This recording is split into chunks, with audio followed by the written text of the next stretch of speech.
Biden has said that the sanctions will remain in place as long as Russia is in Ukraine. Russia's not leaving Ukraine ever. So that means that the sanctions will be in place forever. Now, that's not literally true, but this could go on for a very long period of time. This could go on for years. Europe made a lot of bets in the spring of 2022 that the war would be over in 6 months. So we don't really have to worry about the winter of 2023 because it'll be over by the fall. Well, fall's come and gone, winter's here. So that was a bad bet. And now Europe's back is to the wall from an energy perspective. But everything's going to get worse. Now, the sanctions, I teach financial warfare at the U.S. Army War College. I teach a seminar in the Advanced Strategic Arts program. My class, very small group, 12, 13 participants, seminar style, mid-career officers, all branches. It's at the U.S. Army War College.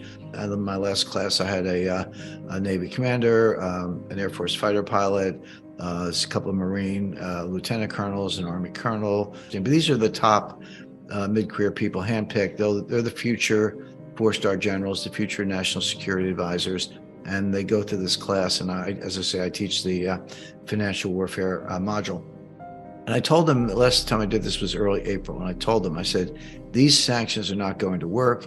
The people in charge, specifically Yellen, but also Wally Adeyemo, the Deputy Secretary of the Treasury, he's like the sanctions king. So they're not going to work. These people do not understand economics. They do not understand global markets. They know how to slap on sanctions. They're good at that. They have the law behind them. But not only will they not work, they'll backfire. They'll hurt the United States and Europe more than they hurt Russia. It's played out exactly as I told the class in April. Russia has barely suffered. Remember Biden was going to destroy the Russian ruble.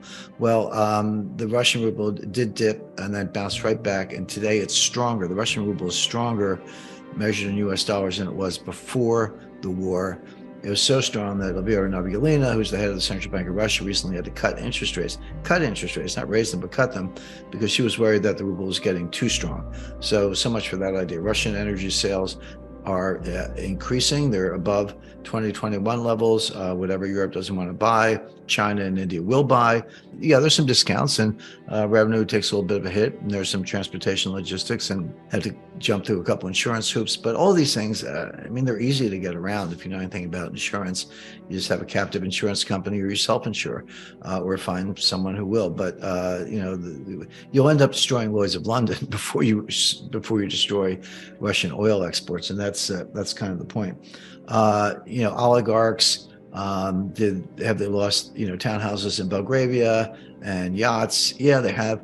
But what the Americans don't understand is that Putin hates the oligarchs. Putin should send a handwritten thank you note to Biden and say, thank you for destroying the oligarchs. Putin wouldn't do it himself. What he did, he put a few of them in jail, Khodorkovsky and others, and said, you can keep your billions of dollars, but don't mess in politics. That was the message. The oligarchs got the message, had their townhouses and their yachts, but didn't interfere in politics. But Putin actually wanted to get rid of them if he could. He just couldn't. They did have some power in the system, and there's a lot of corruption in Russia, obviously, it goes without saying. But now the U.S. is destroying the oligarchs for him. So again, Putin's very grateful.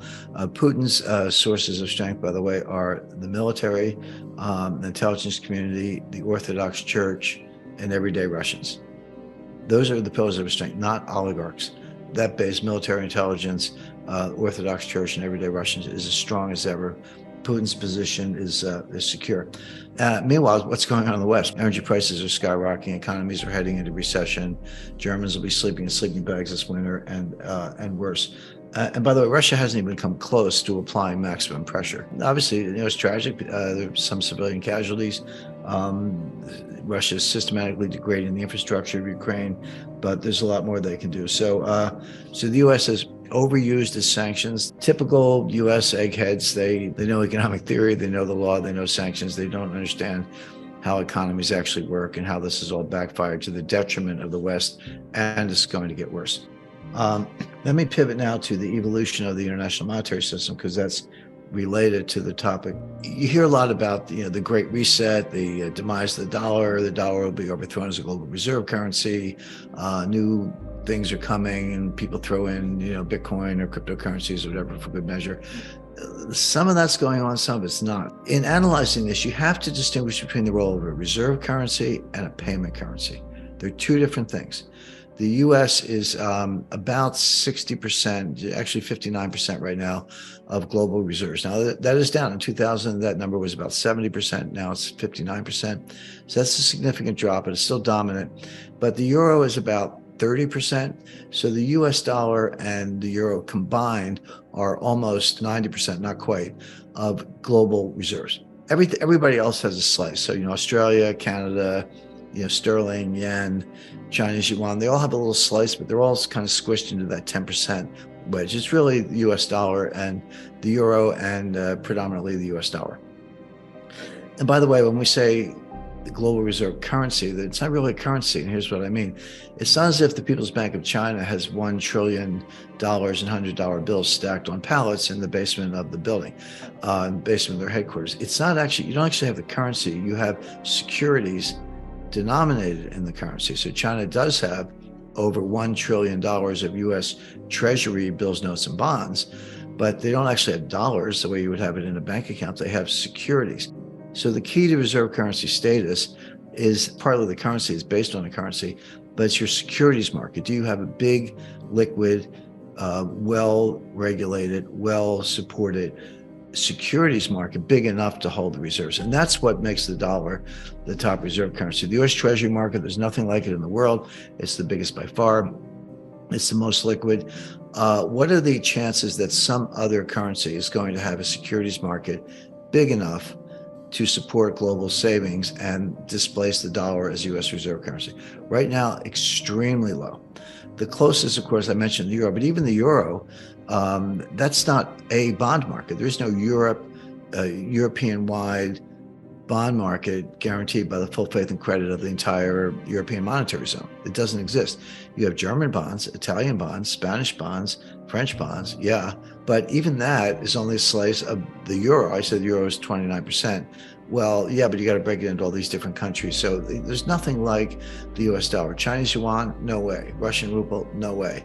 So what's special about the US government bond market? Well, it's not just, first of all, you have to have bonds in all maturities, 30-day bills, 2-year notes, 5-year notes, 7-year notes, 10-year notes, 20-year notes, 30-year bonds, all across different maturities.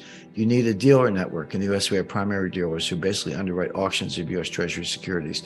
You need settlement and clearance, when issue trading, futures, options, repos, reverse repos, relations with the central bank, settlement, clearance, et cetera. And the biggest one is the rule of law. So you need all of that. It's a huge infrastructure. It would take at least 10 years to build if you started today, and no one has anything like it. China doesn't even come close. And by the way, with China and Russia, the one thing they're missing, and this would be true in a lot of parts of the world, is the rule of law. Even if you had the infrastructure I just described, which is not easy and would take 10 years or longer to build. By the way, the U.S. started building this in 1791. I mean, Alexander Hamilton invented the U.S. government securities market. It's been going strong ever since. So we've been doing this for 230 years. But China lacks the rule of law, not even close to what I'm describing. So it's not going to be very easy to overthrow the US dollar as the global reserve currency.